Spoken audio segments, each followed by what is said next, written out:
आज आमचा खूप मोठा पचका झाला. का झाला ते पुढे व्हिडिओमध्ये मी सांगतेच, कंटिन्यू व्हिडिओ करा. बुधवार आणि नॉनव्हेज केलं नाही असं कधी होणारच नाही. तर सकाळी मस्त असं मटण रस्सा आणि सुक्कं केलं होतं चिकन.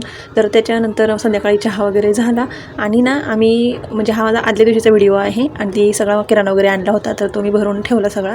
आणि इथं मी प्लास्टिकच्या भरण्या का वापरते ना, तर ते मी माझ्याकडे स्टीलचे डबे आहेत पण ते इतकं पाणी खराब आहे ना, तर ते डबे सगळे स्टीलचे म्हणजे फुटले माझे आहेत. तरी तर संध्याकाळी दिवे मला पतंग हे घेऊन आले होते, कारण खूप पाठीमागा लागला होता. आता संक्रांत तर आलीच ना. आम्ही इथं कधी नवं आणि पिक्चर बघायला गेलो होतो धुरंधर. तर एवढं काय असं म्हणजे आवड नाही पिक्चर वगैरे बघायला, पण काय झालं तिथं गेल्यानंतर आम्हाला समजलं की 18 वर्षाच्या आतमधल्या मुलांना तिथं अलाउड नाही.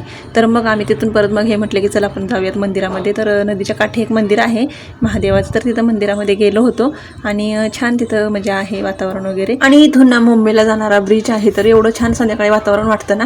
तर त्याच्यानंतर मग इथं भेळ वगैरे खाल्ली आणि छान भेळ लागते तिथली बरं का. बाय, भेटत नेक्स्ट ब्लॉगमध्ये. त्याच्यामध्ये नवीन असाल तर सबस्क्राईब मात्र